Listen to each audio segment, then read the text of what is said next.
Hello everyone, आप सभी का स्वागत है। लेट्स स्टडी द बेसिक में। मेरा मीनू शर्मा, क्लास 7 सिविक्स करेंगे। Chapter role of government in health. तो हमने पूरे चैप्टर को डिस्कस कर लिया है। अब बारी है क्वेश्चन आंसर्स की। उससे पहले मैं आप सभी से रिक्वेस्ट करना चाहूंगी, अगर आपको हमारी वीडियोस कहीं भी अच्छी लगती है, हेल्पफुल लगती है, तो प्लीज हमें सब्सक्राइब करें। स्टार्ट करते हैं, क्वेश्चन से पे मूव करेंगे। In this chapter you have read that health is a wider concept than illness। हमने स्टार्टिंग में ही पढ़ा कि हेल्थ का मतलब सिर्फ चोट लगने से बचना या ठीक होना नहीं होता। हेल्थ का मतलब होता है कि आपको एक अच्छा खाना मिले, आपको अच्छी हवा मिले, आपको रहने के लिए जगह मिले, सैनिटेशन का ध्यान हो, तो ये सब हेल्थ के ही पार्ट में आता है। अब यहाँ बताया गया है कि लुक एट दिस कोट, ये एक कोट दिया रखा है, constitution and explain the term living standard and public health. तो हमें ये कोट है that say that duty of the state to raise the level of nutrition and the standard of living and to improve public health। कि यहाँ पे coat है कि जो ड्यूटी है स्टेट की वो यही है कि जो न्यूट्रिशन है उसका लेवल बढ़ाया जाए, लिविंग ऑफ स्टैंडर्ड को अच्छा किया जाए, ताकि जो पब्लिक हेल्थ है वो इम्प्रूव हो सके। तो यहाँ पे ये हमसे पूछना चाहता है कि इस लिविंग स्टैंडर्ड का और इस पब्लिक हेल्थ का क्या मीनिंग है आपके अकॉर्डिंग। तो यही है कि लिविंग स्टैंडर्ड का मतलब है कि it means the condition in which people are living. ये एक ऐसी अवस्था है, स्थिति है जिसमें कोई इंसान रह रहा है, कि भाई गरीबी है जिसमें वो अपनी बेसिक नीड्स को भी कंप्लीट कर पा रहा है या नहीं कर पा रहा। अब बेसिक नीड्स क्या होती है? रोटी, कपड़ा, मकान। ठीक है, कि क्या वो उनको फुलफिल कर रहा है? अगर नहीं कर रखा है, इसका मतलब उसका स्टैंडर्ड कुछ है ही नहीं लिविंग का। The facility provided by the government in order to raise the standard living of people are measured in term of comfort, wealth, goods और सर्विस। क्या जिस शहर में या जिस स्टेट में, जिस कंट्री में वो इंसान रह रहा है, तो क्या वहां की गवर्नमेंट उसके कंफर्ट का, उसकी वेल्थ का, उसके गुड्स और सर्विस का ध्यान रख रही है या नहीं रख रही है? क्या उसको एम्प्लॉयमेंट मिल रही है या नहीं? So higher standard of living of people higher the economic and vice versa, thus it also reflect the economic condition for a country। तो यही कहा गया कि अगर किसी भी देश के लोगों का जो स्टैंडर्ड है वो हाई होगा, मतलब उनको स्कूल भी, उनको हेल्थ भी, उनको वेल्थ भी, उनको कंफर्ट भी, उनको एम्प्लॉयमेंट भी, सब कुछ अच्छे से मिल रहा है, तो ऑटोमेटिकली उस देश की जो इकोनॉमी है वो भी ग्रो करेगी। ठीक है। अब ये पब्लिक हेल्थ क्या होता है? It means the general level of public health, कि हम लोग रह रहे हैं, क्या एक देश के जो नागरिक हैं वो स्वास्थ्य के प्रति जागरूक हैं, क्या वो स्वस्थ हैं? तो इसका मतलब है public health. The government provides free basic health facilities and low cost hospital and medicine to their people, की उनकी हेल्थ को इम्प्रूव करने के लिए वहां की सरकार उनको free basic health facilities provide कराए, उनको हॉस्पिटल प्रोवाइड कराए, उनको मेडिसिन प्रोवाइड कराए, ताकि लोग की जो हेल्थ है वो इम्प्रूव हो सके। It ensure that every person has right to get health facility. हर किसी इंसान का ये अधिकार है कि वो बिल्कुल स्वस्थ जीवन जी सके, उसको सारी बेसिक चीजें मिल सके। तो इसका मतलब है ये है पब्लिक हेल्थ। तो आई होप आप समझ गए होंगे कि लिविंग स्टैंडर्ड क्या होता है और पब्लिक हेल्थ क्या होती है। What are the different way through which the government can take steps to provide health care to all?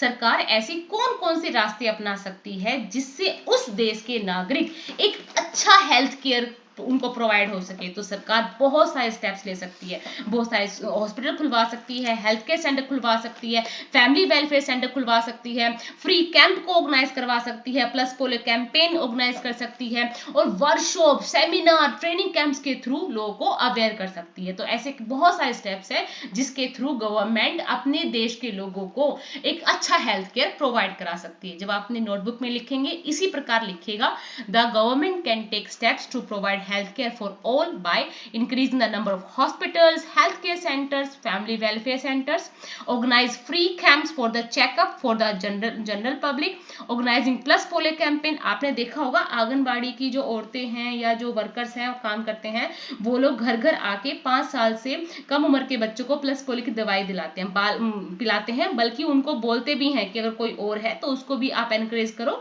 कि वो आके दवाई पी के जाए, ताकि जो पोलियो है उसको बढ़ने से हम रोक सकें।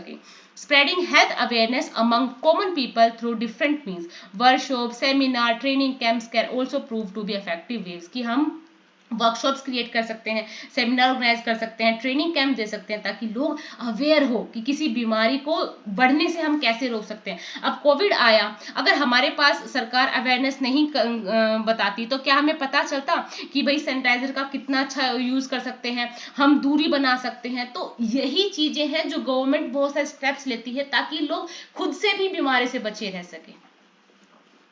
What difference do you find between private and public health service in your area?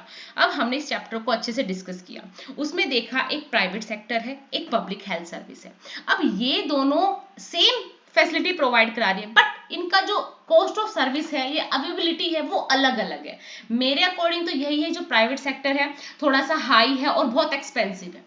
दूसरी जगह जो पब्लिक सेंटर है वो फ्री भी है और बहुत लो कॉस्ट पे भी हमें जो मेडिसिन है वो प्रोवाइड कराते हैं, जो सर्विस है प्रोवाइड करा सकते हैं।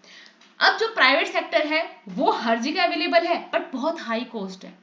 पब्लिक हेल्थ सेंटर ये सब चीजें प्रोवाइड करा सकते हैं बट थोड़ा सा टाइम लगता है कि आपको ओपीडी के लिए लाइन लगानी पड़ेगी, आपको थोड़ा सा वेट करना पड़ेगा, डॉक्टर आपको आराम से चेक करेंगे, आपको दोबारा बुलाएंगे, आपको तब भी इस प्रोसेस को उनके थ्रू जाना पड़ेगा। तो ये डिफरेंस है पब्लिक और प्राइवेट हेल्थ सेंटर में, ठीक है। Improvement in water and sanitation can control many disease, कि हम अच्छा पानी पी के साफ सफाई का ध्यान रख के बहुत सारी जो बीमारियां हैं उनसे बच सकते हैं। तो कैसे? बिल्कुल वाटर और सैनिटेशन को हम अच्छे से तंदुरुस्त करके अपनी हेल्थ को मेंटेन कर सकते हैं। कि poor quality of water causes of lot of health problem, कि अगर हम गंदा पानी पीते हैं तो बहुत सारी हेल्थ प्रॉब्लम आ जाती है। उसी प्रकार अगर हम गंदगी में रहेंगे तो बहुत सारी एपिडेमिक जो डेंजरस बीमारियां हैं उनका बर्थ हो जाएगा, ठीक है। बहुत सारे इंसेक्ट्स आ जाएंगे, वर्म्स आ जाएंगे। Recently we saw the spread of dengue caused by a mosquito. Malaria is also caused by a mosquito called Anopheles. Improvement in water and sanitation can control these happening, कि हम थोड़ा सा aware होके sanitation का प्रयोग करके और water को इम्प्रूव करके हम इन चीजों से बच सकते हैं। अभी कुछ ग्लोसरीज है पब्लिक। अब पब्लिक क्या होता है? ऐसी चीजें जिनको गवर्नमेंट रन कर रही है, ठीक है, और वो सभी उस देश के सभी नागरिकों के लिए है, चाहे वो स्कूल हो, हॉस्पिटल हो, टेलीफोन सर्विस हो, तो ये सभी के लिए है, ठीक है, हर कोई इनका इस्तेमाल कर सकता है। प्राइवेट ऐसी चीजें होती हैं, ऐसी सर्विसेज होती हैं जिनको कौन ऑर्गेनाइज करता है? कोई इंडिविजुअल या कोई कंपनी ऑर्गेनाइज कर रही होती है। मेडिकल टूरिस्ट होता है कि अगर किसी इंसान को अपने देश में किसी प्रकार का इलाज नहीं मिल रहा है या वो संतुष्ट नहीं है, वो दूसरे देश जाके अपना इलाज करवा रहा है, उसको हम मेडिकल टूरिस्ट कहेंगे। कम्युनिकेबल डिजीज होती है कि गंदा पानी पीने से, गंदा खाना खाने से या गंदी एयर की वजह से कुछ हमें डिजीज हो जाती है, जिनको हम कम्युनिकेबल डिजीज कहते हैं। ओपीडी जिसका फुल फॉर्म है आउट पेशेंट डिपार्टमेंट, कि आप एडमिट नहीं हुए हो, आप बाहर ही लाइन लगा के आपने अपना रजिस्ट्रेशन करवाया, आपने दवाई ली, आप ठीक हो गए। एथिक्स होते हैं हमारे मोरल प्रिंसिपल्स होते हैं that influence a persons behaviour, किसी इंसान के बिहेवियर को इन्फ्लुएंस करते हैं। जेनेरिक नेम, अब सरकार ने ये बोला है हाईकोर्ट ने कि जो जितने मेडिकल शॉप्स हैं वो उनके जेनेरिक नेम से ही उन दवाई को बेचेंगे ताकि वो दवाई हर जगह अवेलेबल हो जाए। So these are chemical names of drugs, they help in identifying the ingredient, they are globally recognised, मतलब जिस नाम से वो है उसी नाम से उसको जेनेरिक नेम से बेचे। आई होप आपको समझ में आया होगा, क्वेश्चन से भी आपको समझ में आ गए होंगे। Thank you and keep watching.